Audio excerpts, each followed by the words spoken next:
Hello everyone. Today we are going to talk about the chapter 11, the giant planets. So the giant planets are the four big major planets in the solar system. It is Jupiter. You can see Jupiter have colorful stripes and gray-red spots. Saturn, which you can tell from its beautiful ring system, and Uranus and Neptune. They are more like a bluish color. They also have a similar size, but Neptune instead looks more bluer, and then it has gray dark spot on it. So that is the four giant planets we'll discuss in this chapter. If you look at the location of these four giant planets, they are actually further away from the Sun. So you can see all the inner planets, Mercury, Venus, Earth, and Mars. They are relatively close to the Sun. And also between Mars and Jupiter, there is asteroid belt. Beyond the asteroid belt, you can then find the orbit of Jupiter, Saturn, Uranus, and Neptune.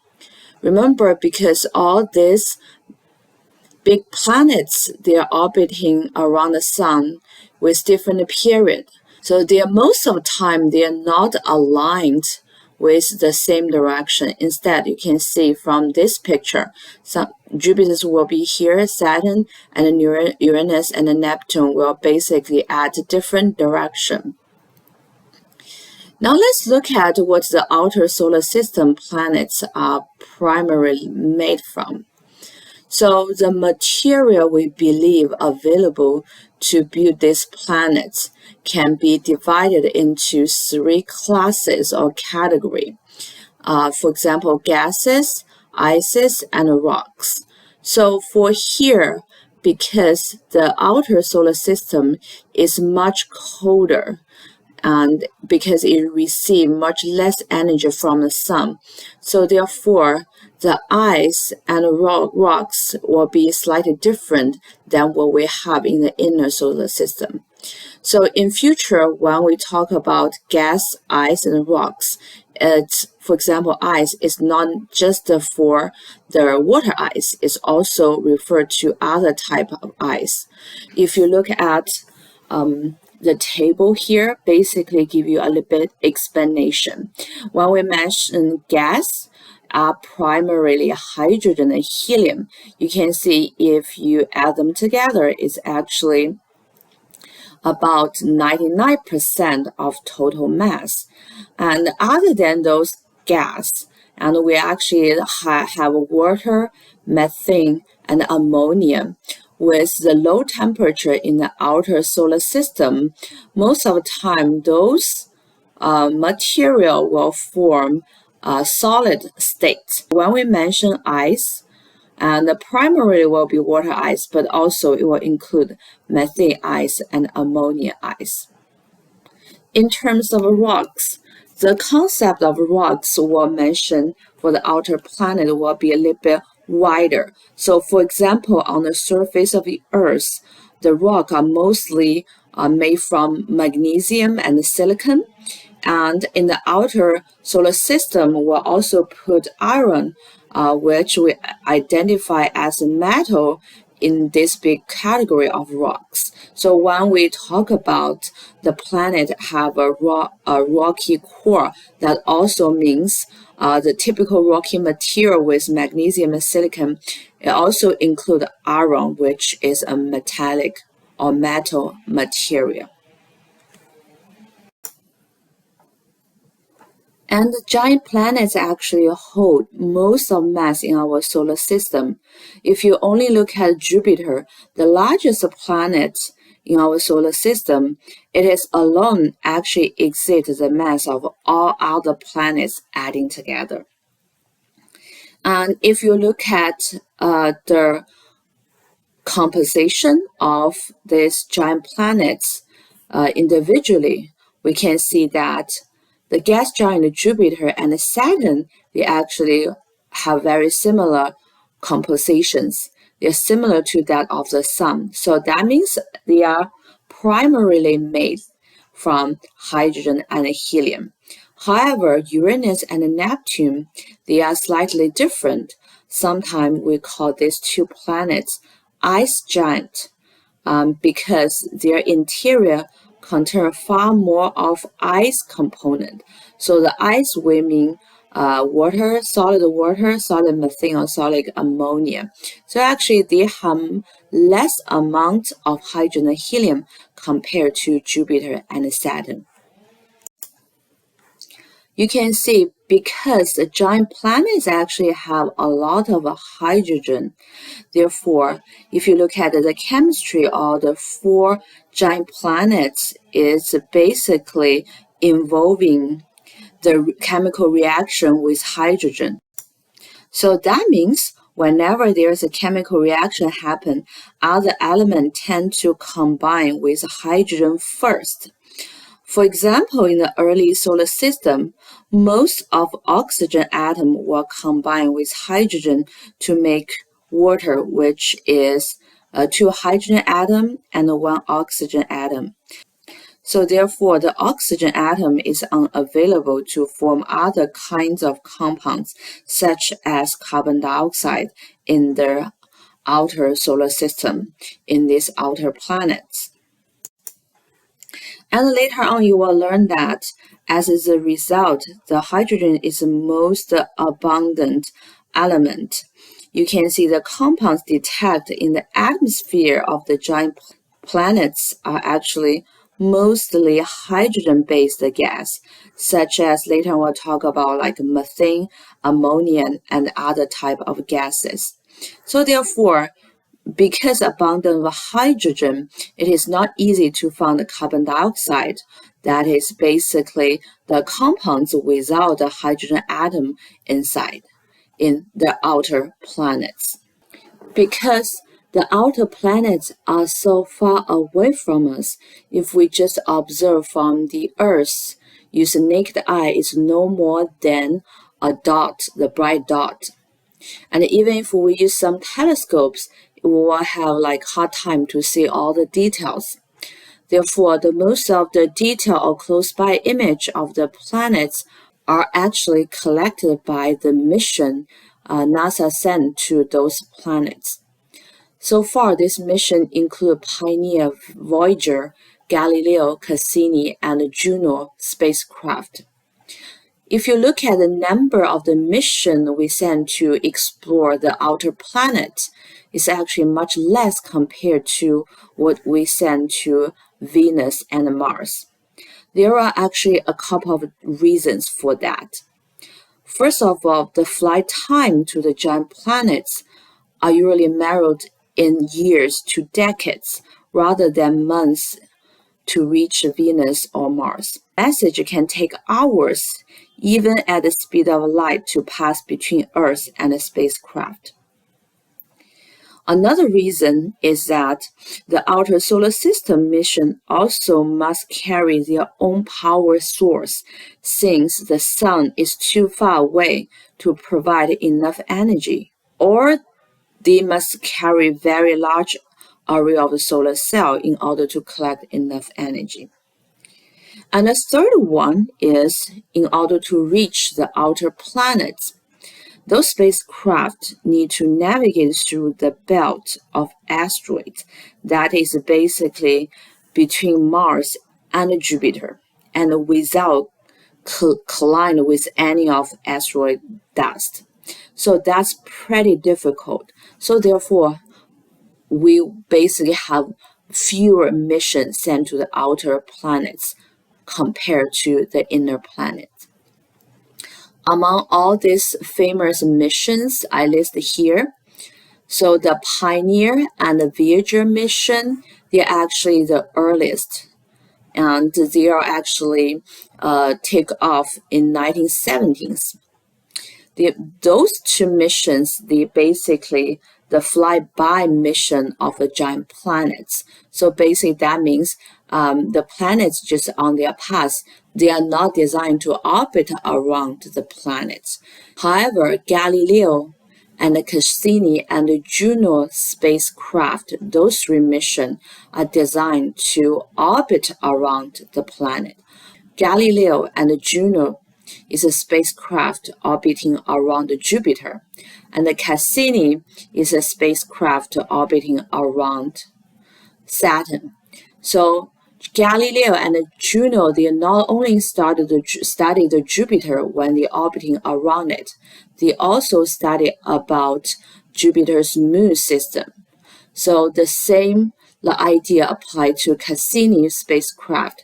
Cassini actually took one of the most beautiful image of the Saturn's ring system, and Cassini also did extensive exploration of the moon system of Saturn. And among all of them, Voyager 2 probably is the most successful one, because Voyager 2 actually fly by Jupiter in 1979, Saturn in 1981, and took a lot of images. It's fly by Uranus and Neptune in late 1980s. And so far, it's only flyby exploration to date of these 2 ice giants. As we mentioned that, it is very hard to actually explore all 4 giant planets because first of all, they are very far away from the sun. If you look at the previous image, they are not actually aligned in the same direction of the spacecraft due to their very long orbital period about the sun. So therefore, it's not like you go through Jupiter, you will reach Saturn in a few years. Maybe in a few years, the Saturn will be in the opposite direction. So therefore, this is actually very hard for our spacecraft to fly by and explore all the planets during the single mission. And more story about the Galileo.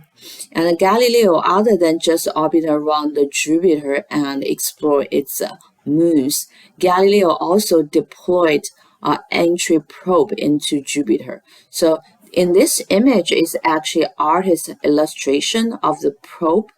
The probe is actually being dropped and enter Jupiter's atmosphere. And it's at the same time, the probe able to collect a lot of good data and information from the Jupiter's atmosphere at different depths. And due to Jupiter's very large gravity, so the probe is accelerated at very fast speeds go to the Jupiter's atmosphere. And the problems is that when the speed gets so high and there's a lot of energy, then can burn out some important component of the probe. So therefore, you can see from this image, we actually deployed our parachute to slow down the probe so it can actually control its temperature. And the probe continued to make measurement until its instrument stopped working. It actually lasts about 1 hour after it's entered Jupiter's atmosphere. So it's actually penetrated about 124 miles, which is also like 200 kilometers into Jupiter's violent atmosphere before it was crushed, melt, or vaporized by the intense pressure and temperature in the Jupiter's atmosphere. So with this short amount of lifetime, the probe actually able to collect a lot of information. For example, it detects lightning storm and collects the temperature data at different depths of atmosphere. And this image at the bottom here, this is actually a recent image obtained by Juno spacecraft. It actually shows the South Pole region of Jupiter. You can see it actually have a complex of storm and cloud within its atmosphere. So Cassini spacecraft, which orbited around Saturn, and also deployed an entry probe. However, this time it's not going to Saturn. Instead, the entry probe actually going to Saturn's moon Titan. So you can see from this image, you can definitely see the beautiful ring system taken by Cassini's mission. And also you can see that the little dot here is actually the Earth when we look at from a perspective of Cassini's spacecraft when this picture was taken. If you want to learn more about those missions, I would direct you to the Solar System Exploration website from NASA. And if you go in from this website, if you click more, you will definitely see missions in this tab. If you click mission, you will see it's actually lists all the mission actually explore the solar system. And here we're gonna select to narrow down a little bit. So we'll select Jupiter, Saturn, Uranus, and Neptune, which basically give us all these missions that is targeted at those 4 giant planets. Let's first take a look at the Voyager, the one is most successful one. And you can definitely read more details by click on this image. It will bring you into the link of the mission. You can see that the Voyager 2 mission is still ongoing, so that's really fantastic. And you can see this Voyager 2 spacecraft was actually launched in 1977, so now it's already 46 years into its mission and it's still working. So we can also look at this simulation, basic to look at how the Voyager 2 spacecraft looks like. At the same time, we'll look at where its location currently. Remember, Voyager 2 is a spacecraft. It's fly by the outer planets. It's actually already beyond the orbit of the dwarf planet. So the next mission for Voyager 2 is actually explore the interstellar area. So that is basically space between the solar system and other stars. You can see the Voyager 2 is actually already going into interstellar space since 2018. And one of the most interesting things to learn from Voyager 2 is it actually carries a message to the cosmos. They have actually on board a golden record featuring the music and other sound from the Earth. Hopefully one day the other intelligence can retrieve this information from Voyager. Of course, you can read more information about Voyager 2 on this website. And another very interesting mission I want to mention is Cassini spacecraft. If you click on Cassini's link, it will basically show you the picture of the spacecraft. You can see Cassini's spacecraft actually spent about 20 years in space. Now the mission is already ended.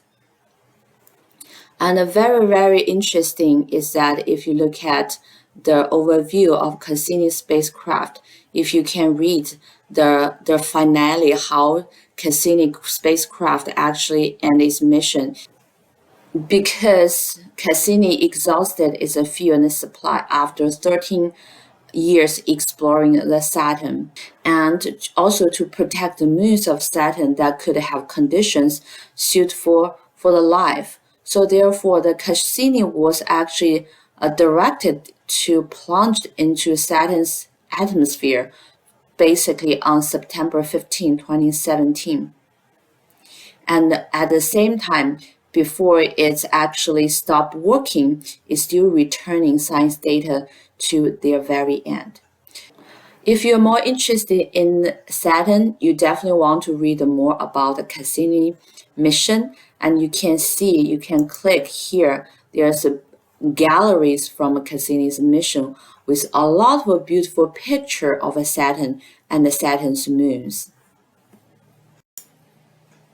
The most recent mission to the outer planet is actually Juno mission. If you click here, you can see this basically give you an idea how the Juno spacecraft looks like.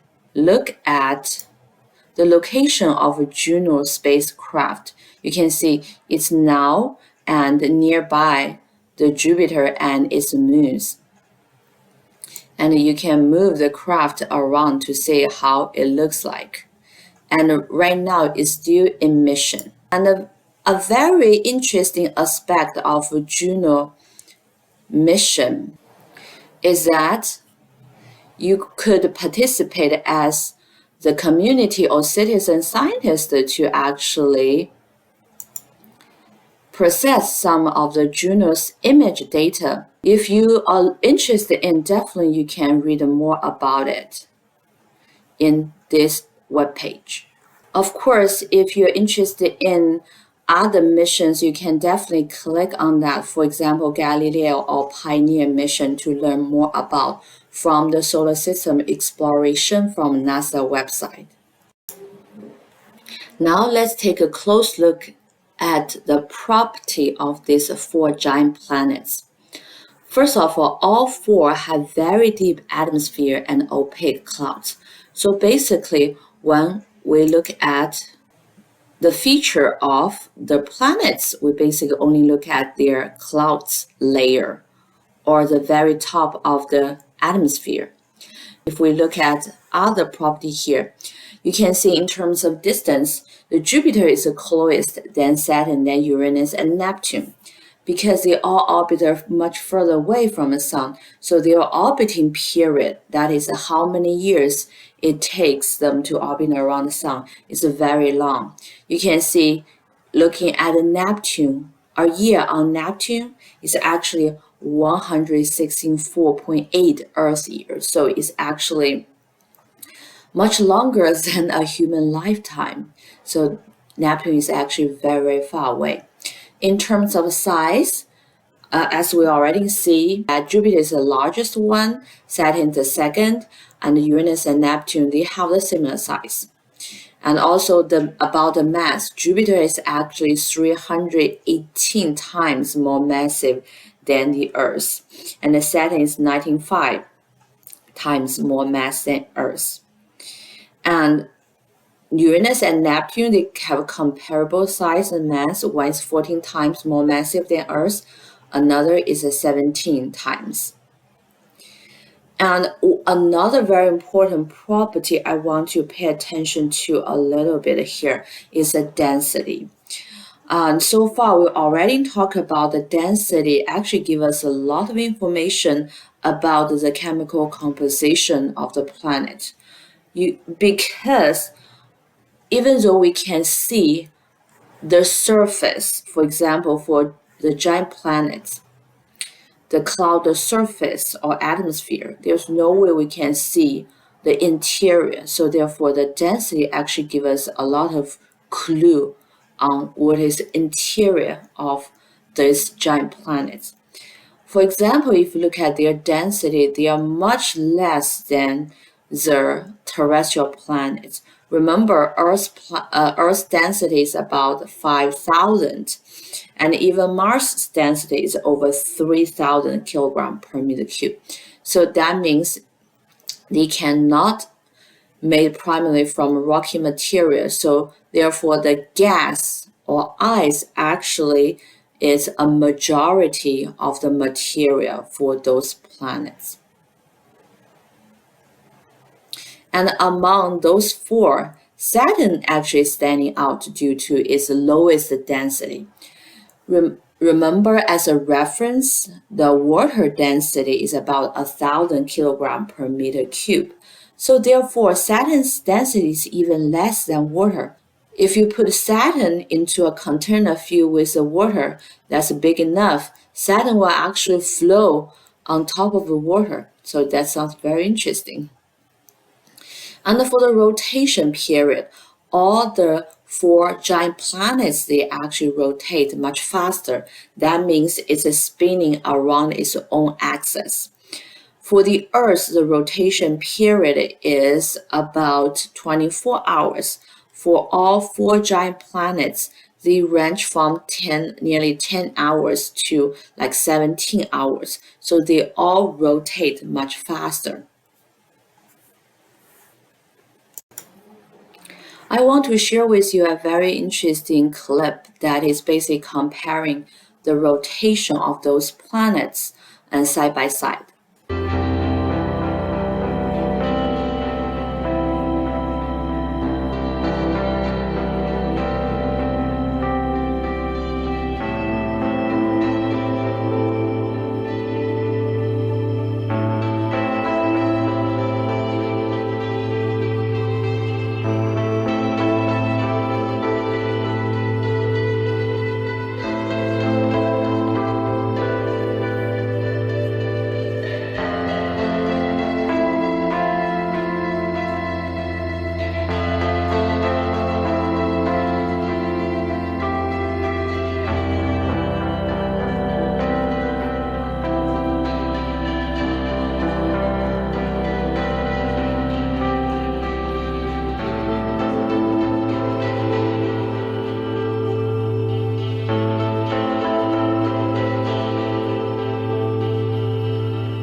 You can see it is very interesting to see how fast Jupiter actually rotates in front of very slow rotated Venus.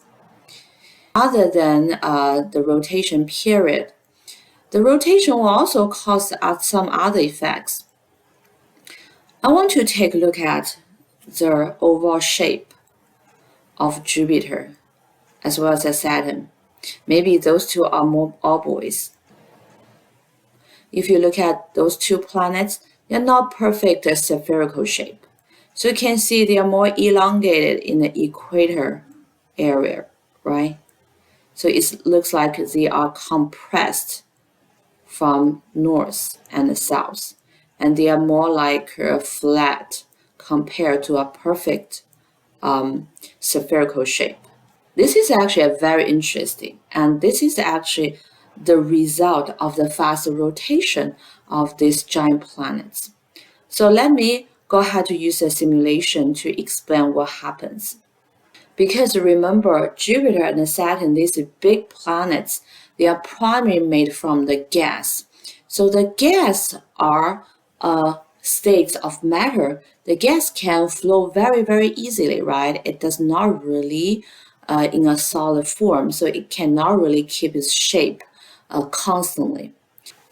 So in this video, they actually use the ribbons, paper ribbons, to present the loosely bounded gas of the big planet like Jupiter and Saturn.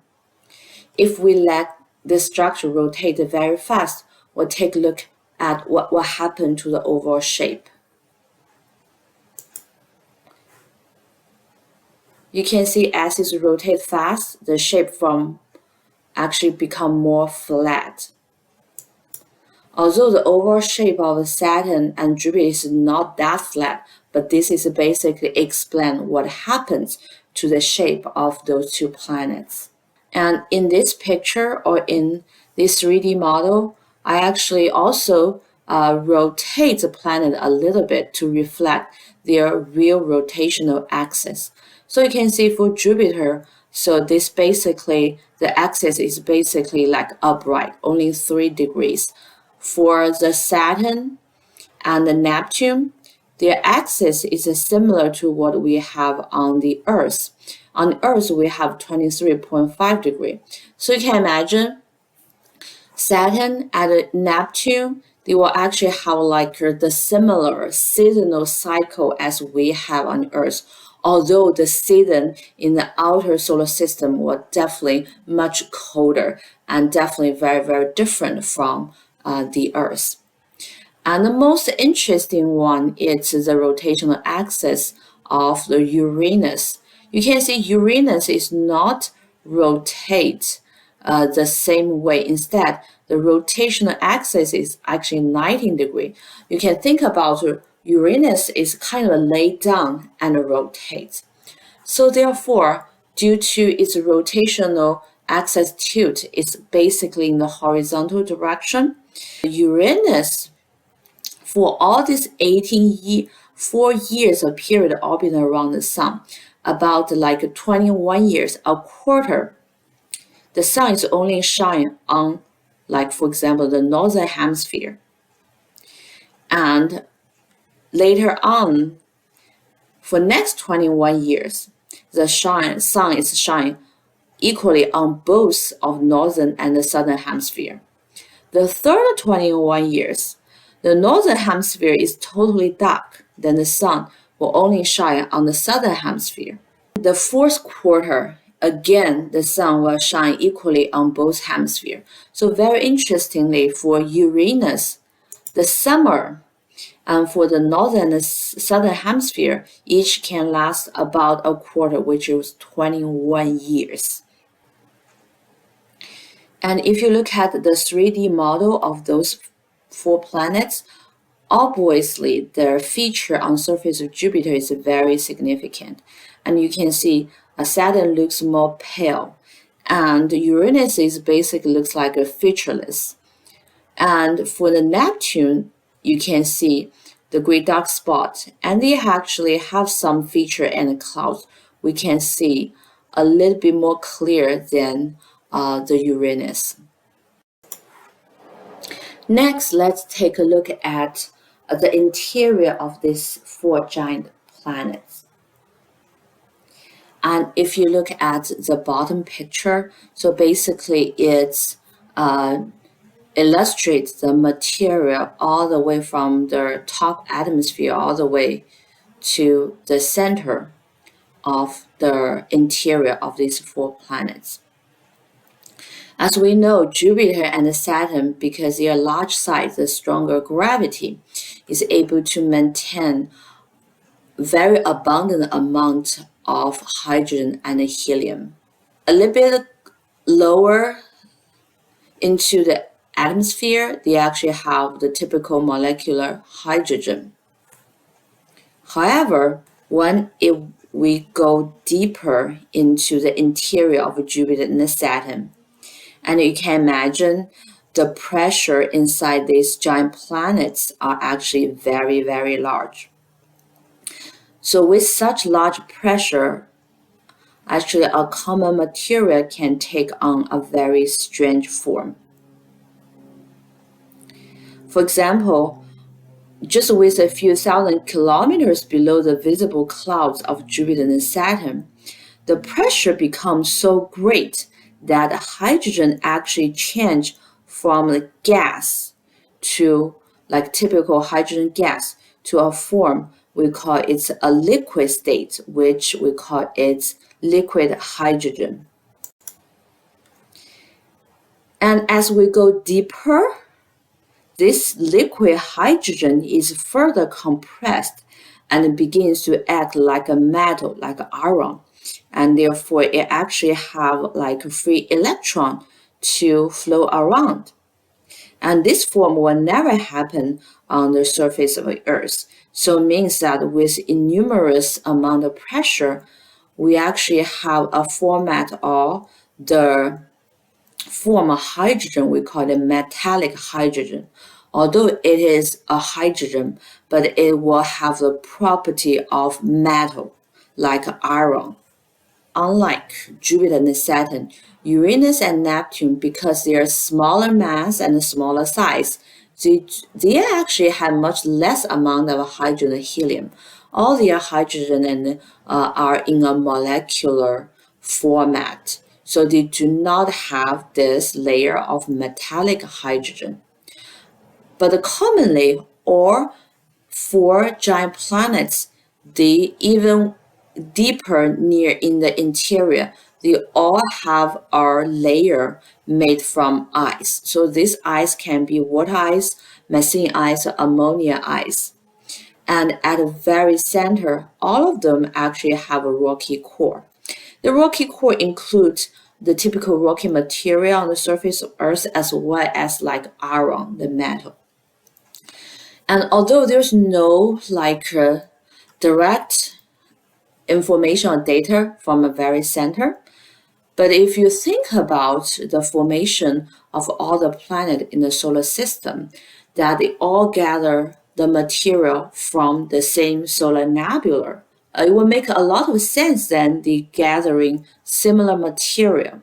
So that means all the planets will gather some rocky material and iron from their solar nebula. So that is also why we believe all the major planets, include giant planets, they actually have a rocky core.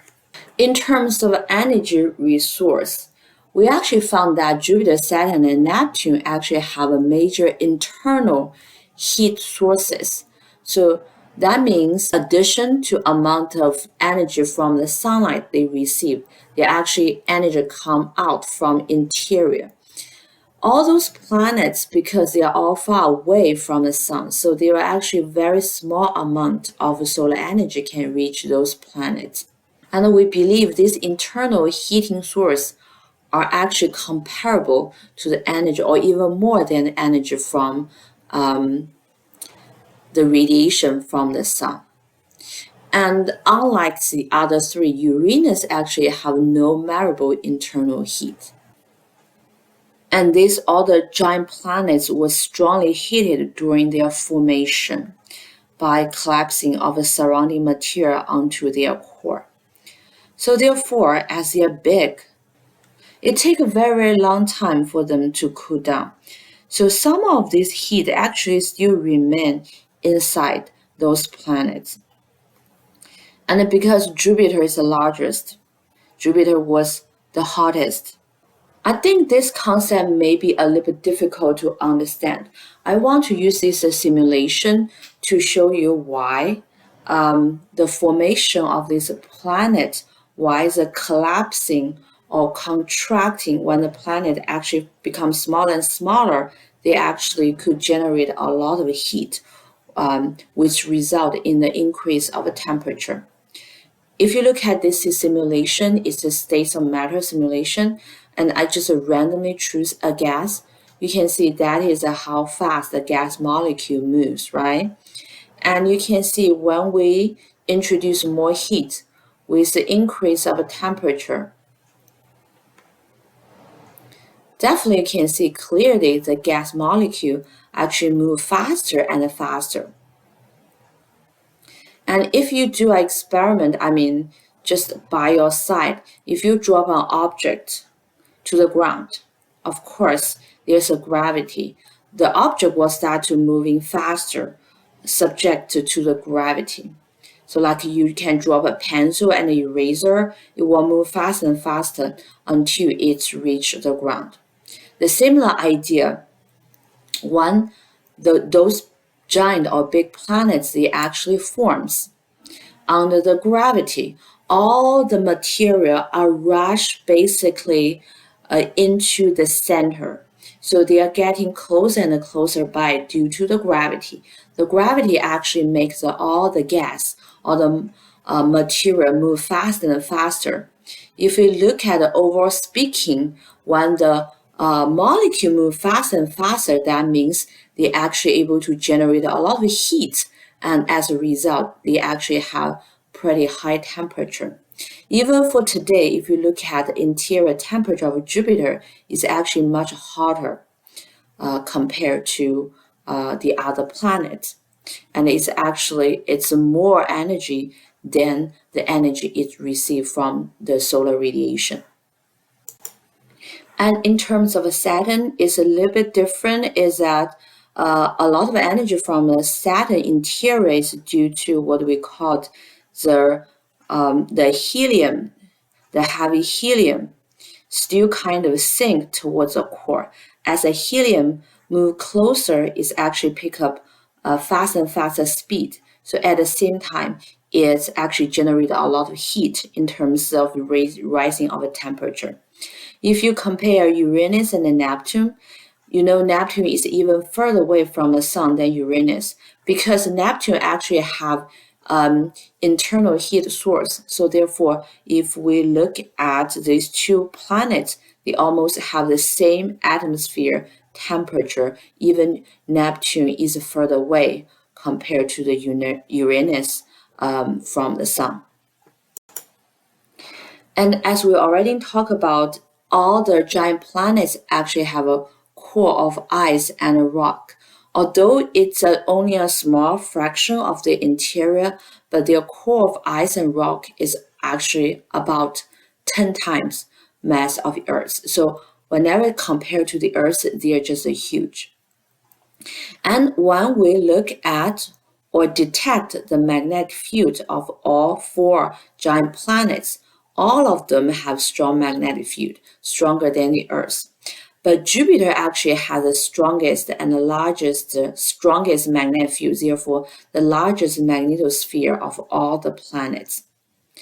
I hope you still remember what are the 2 most important criteria for a planet to have a magnetic field. The first is the molten metallic core. So that means the core must be made from metal and in a kind of liquid or semi-liquid form. And the second is the faster rotation.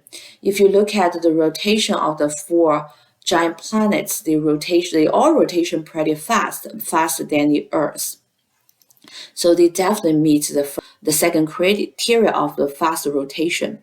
We know that Jupiter, other than the possible molten iron in the rocky core, Jupiter also have a significant amount of what we call the metallic hydrogen. So this is actually have all the property of metal. So therefore, this is contribute a lot to the strongest magnetic field of Jupiter. Compared to Jupiter, Saturn also have metallic hydrogen.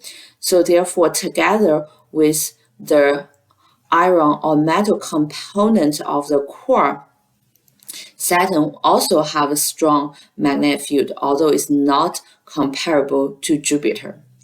For Uranus and Neptune, molten or liquid metallic core most likely just coming from the iron all the way near the center because they do not have a metallic hydrogen. As we mentioned about the Earth, one of the phenomena due to the magnetic field is the aurora near the magnetic pole of the planet. For all the 4 giant planets, the spacecraft are able to capture the image of the aurora happen. Here, I just post an image of the Saturn. You can see when the spacecraft take the image, they definitely see there's a fantastic, very beautiful northern or southern light of aurora actually happen near the pole region of the Saturn. I think I mentioned already a couple times that the rotation as well as the molten or liquid iron or metallic core will actually produce a magnetic field for the planet. Sometimes I know it's a little bit harder to understand. So therefore, today I want to show you a simulation to look at what kind of situation can actually generate magnetic field. This is actually from a physics concept, but I hope you can understand better with this simulation. You can see this is simulation that is we have a wires. There's usually a copper wires. There's a metal. You can see within the metal wires, all these little dots represents the electron. So in order for it to generate magnetic field, it must have electron. So usually in the metal, like the iron or metallic hydrogen, there are free electron available.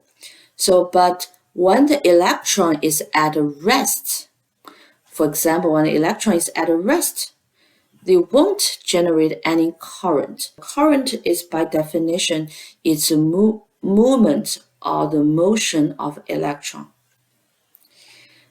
And therefore, if the planets do not have fast rotation, or the planets hypothetically is not rotated at all, so they do not have our like electron can move, so therefore they cannot generate magnetic field. Now let's go ahead to make this electron move.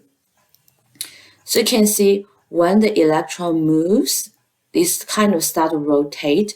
As the planet start to rotate, all the electrons inside the metal interior, they start to move around. So this motion will able to generate the current. And you can see in this simulation, we actually put a compass to basically sense the magnetic field. With the movement of electron, it will able to generate magnetic field. And you can see if we let the electron move faster, it will actually generate stronger magnetic field. So the brightness of magnetic field actually become more brighter.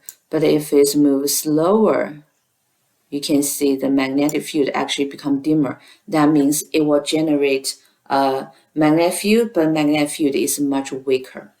So why the liquid or the molten core? Because one, the metal is a solid, again, it's basically confine the motion of the electron. Only in the liquid or molten form of the metal material, like iron or metallic hydrogen, the electrons are more free to move around in the interior of the planet, therefore able to contribute to produce the magnetic field. As a result, because the liquid or molten metallic core or interior plus the fast rotation actually result that all four giant planets has strong magnetic field. Now let's move towards a different direction. Let's look at atmosphere of the giant planets. So the atmospheres of the four giant planets compose mostly of hydrogen and helium, and they have a small quantity of methane and ammonia gas. So methane and ammonia gas, they can condensate to form clouds when the temperature is cold enough. And if you look at the bottom picture, the comparison of atmosphere of these four giant planets, you can see if we start from Jupiter. You can see in the Jupiter's troposphere, that means the sphere, the part all the way to the top layer of a cloud. Jupiter actually have ammonium ice cloud, which is actually very top, and ammonium hydrosulfide clouds layer, which is a little bit like deeper, because ammonia gas actually flows at an even lower temperature, so it's basically need to be at a higher elevation to have a temperature cold enough for it to form a cloud. And if we go to a little bit deeper with even higher temperature, you can see water flows actually about 273 Kelvin. So you can see the water ice cloud actually is at the bottom. And you can see in this picture, the y-axis is altitude, and the x-axis is actually the temperature. The yellow curve show here is basically tell you the temperature at different altitude. You can see as we go through the top, for the Jupiter, the top of the clouds layer of ammonia all the way to the deep into atmosphere, actually become higher and higher temperature. and it's not go too far. It's just like about 100 kilometers below the top of the cloud layer. It can reach about 300 Kelvin, which is the room temperature on the surface of the Earth. So this is also another way and show that Jupiter actually have very strong internal energy or heating source to support its high temperature and down like in the interior. And if you look at Saturn, unlike Jupiter, a little bit different is that due to the different temperature curve, actually because the Saturn have a little bit less amount interior heating compared to Jupiter, and is actually the cloud layer for Saturn is actually lower compared to Jupiter. The ammonia cloud layer is also at the top among three, but it's actually lower due to, you can see the ammonia pretty much condensed or froze at around like 100, about 115 Kelvin. The frozen points of the gas basically determine how high the altitude the cloud layer was located. So you can see Saturn actually has a much lower altitude for its cloud layer. So therefore, we also think about that is another reason maybe Saturn, if you look at the color of Saturn, it looks much pale compared to colorful color of Jupiter, because we believe that ammonia, the interaction between ammonia and the sunlight actually produce some of the very colorful color you can see from the surface. And with Saturn's cloud layer is deeper, so that means it's not easier to see the cloud layer or to have the cloud layer interaction with the sunlight to produce this colorful color. And if you take a look at Uranus and Neptune, because Uranus and Neptune are even further away from the sun, you can imagine, overall speaking, their temperature is much lower than Jupiter and Saturn. Uranus have no like interior heating source, but Neptune has a little bit. So overall speaking, the temperature in their atmosphere is already cold enough so they can make methane to freeze. So therefore, they actually have frozen methane cloud layer as the top. And you can see that the temperature for methane to become frozen is less than 100 Kelvin. You can see there's no such low temperature in the atmosphere of Jupiter or Saturn. So therefore, methane will be still as a gas in Jupiter and Saturn, but can become frozen and be a layer of cloud in the Uranus and Neptune. In terms of the color, you can see Uranus and Neptune, they all looks blue, although they are slightly different from each other. We think about that is actually due to the methane cloud layer that contributed the bluer color of Uranus and Neptune. You can see in Uranus and Neptune, other than the methane cloud layer, it also have what we call a hydrogen sulfide cloud layer. So this is a gas form we can find on the Earth. It actually have a smell like a rotten egg. And if you compare the cloud layer, Uranus, Neptune definitely looks different compared to Jupiter and Saturn. And when we look at all these big planets, sometimes we cannot always able to see the cloud layer, because you can see above the cloud layer there's also like a pretty thick atmosphere. So primarily the color we see from those planets are actually from the upper atmosphere. The upper atmosphere actually have some interaction between hydrogen and other elements. Therefore, they're able to produce a lot of quite different small amount of molecule.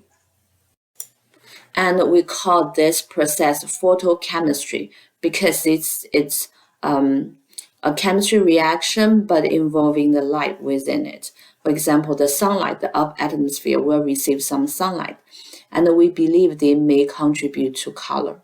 But the overall pattern is the color together with the motion of the material in the atmosphere and the clouds layer. And you can see that the Jupiter clearly have the gray red spots, the most significant feature. And you can see the rotation of Jupiter basically stretch out a lot of gas and the clouds looks like a lot of stripes, as well as the bottom picture you can see here is an image of a Saturn. And by the way, the dark region is a shadow of a Saturn's ring. You can see the Saturn's atmosphere or clouds layer also form this kind of stripes, right? The band on the surface. We think that's also due to the faster rotation of the Saturn. And the other reason that we can kind of see more vivid color, like this orange and white and brownish color of Jupiter compared to Saturn, this is because, again, we talk about the cloud layer for Jupiter is a little bit closer, and we also believe that the amount of atmosphere above clouds layer is actually thinner for Jupiter compared to the Saturn. So therefore, we're able to see a little bit through the very top of the atmosphere, see the clouds layer. So therefore, we're able to see all these dynamics of the movements of cloud and the gas. Now let's actually take a look at how the movement of the cloud or atmosphere of the giant planet contribute to its appearance. And so among all of them, actually Jupiter displays the most active clouds patterns, with Neptune is a second. And you can see Saturn is generally blade, even with the very high wind speed. And Uranus among all four is a little bit like featureless.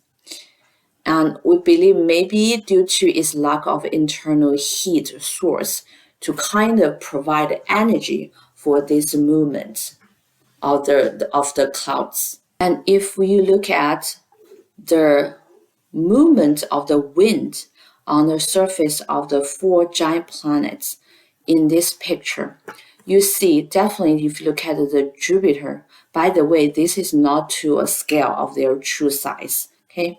The Jupiter's wind is always like east and west, this alternating wind.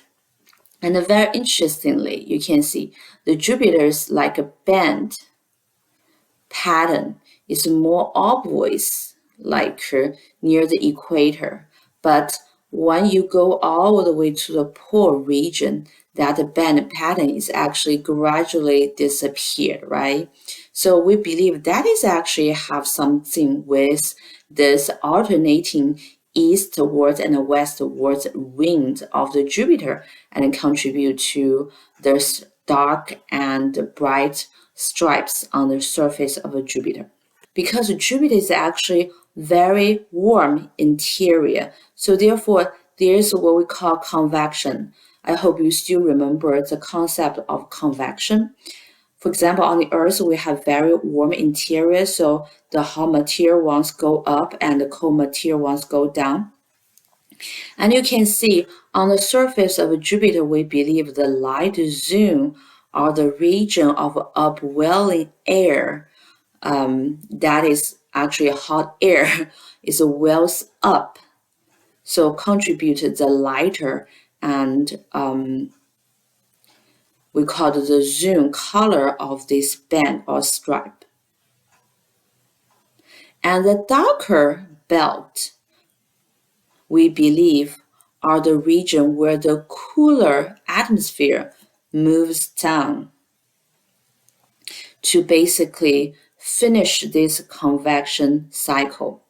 So instead to form our local convection cell, due to the Jupiter's fast rotation, those convection are actually being stretched by the fast rotation of Jupiter. Therefore, this exhibit this like the band or the stripes around the globe.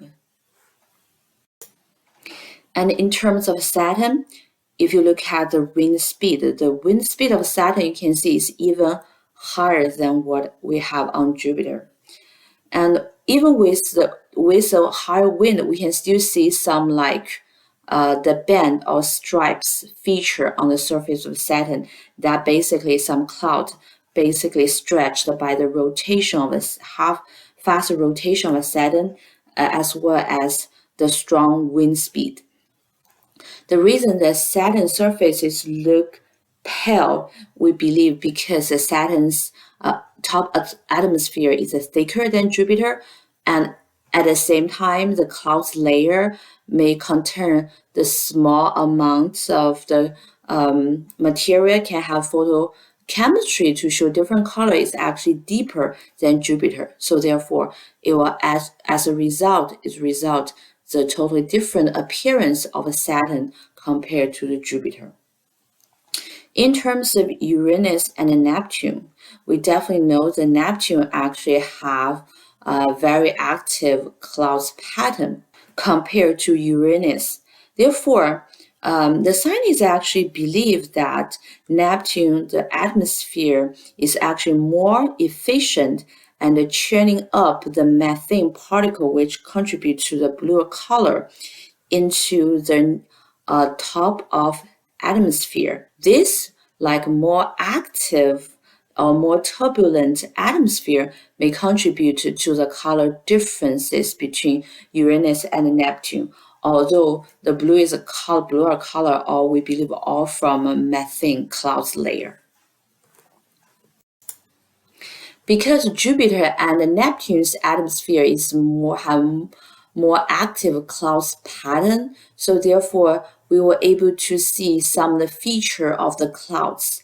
For example, the larger storm, the oval-shaped high-pressure system on Jupiter, we call gray-red spots. And you can see this is close image from Juno spacecraft. And also we can see the great dark spot on Neptune. You can see again, this is image from Voyager 2 when it fly by Neptune.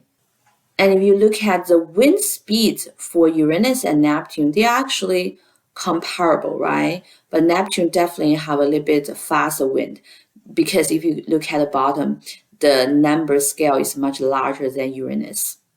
It does not really have this alternating east and west wind as Jupiter, but it's definitely have the wind that some parts go towards east, some parts go towards the west. And I want to mention, although the gray-red spots or the gray dark spots on Jupiter and on Neptune is one of the most significant feature, but those are not like a landmark on the surface of the Earth or like a continents on the surface of Earth. They are just a big storm, so they are very, very, very dynamic. Actually, when we look at the gray-red spots, over time we actually see the gray-red spot is actually become smaller and smaller. At the same time, with a lot of other spots actually being created nearby.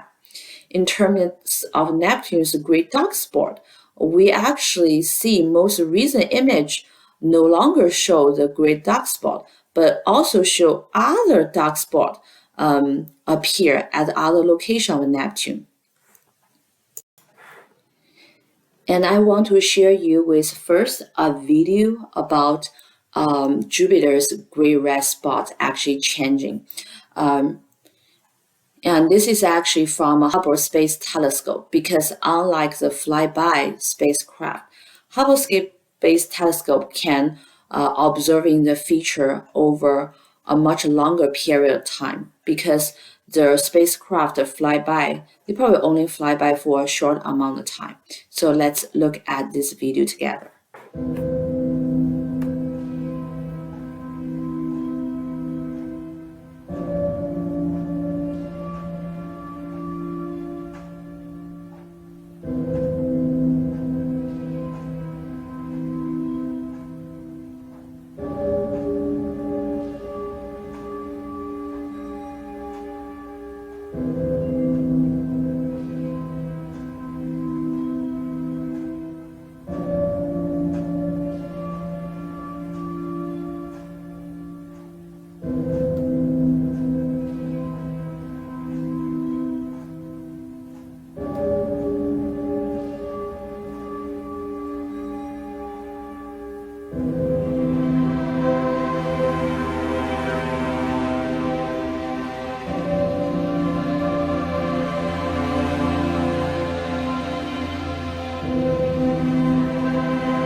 So you can see from the video, the gray-red spots actually keep changing.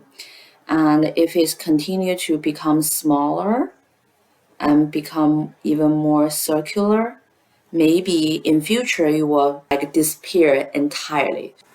Neptune's great dark spot was first shown in the Voyager's mission and about 1989. However, when the Hubble Space Telescope looked at Neptune in middle 1990s, astronomers could not find or trace the great dark spot on their images. So that means it's also a very dynamic storm system.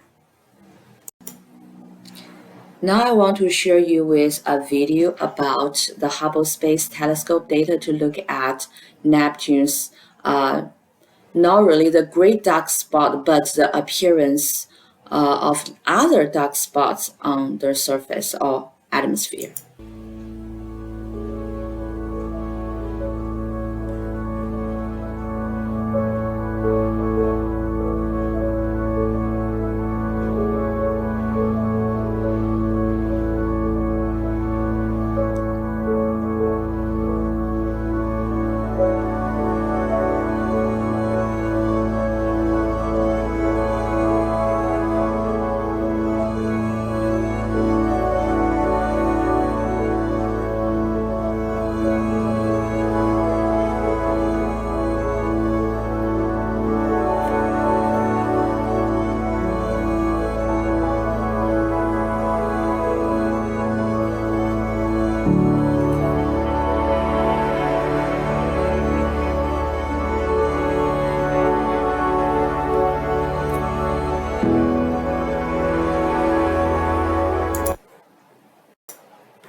From this video, you can see those are storms, a very, very dynamic system. Although compared to storm on the Earth, they definitely last much, much longer. For example, the gray-red spot, as long as we're able to observe it, is already on Jupiter to today, so more than 300 years. But you know the hurricane or storm on the surface of Earth usually die out within weeks, especially when there's a hurricane. They usually gain their energy and form on the surface of a warm ocean, but they gradually lose their energy when they kind of land on the solid land. So the solid land on the surface of Earth is a very good mechanism to slow down and stop these storms. However, if you look at the giant planets, they do not really have a solid surface. So therefore, those larger storms can survive for a very, very long time. And they are very, very active like a feature. So sometimes they probably will disappear, and there was new like spots like will appear at other places. That is all I want to talk about for chapter 11. In chapter 11, we first talk about four giant planets with their location in the solar system. Then we talked about the mission NASA sent actually to explore those planets. Then we talk about the general property of these planets, the interior of the planets, what they are made from, as well as the atmosphere of the giant planets, what material actually made the cloud layer and why they have a different color and different cloud pattern.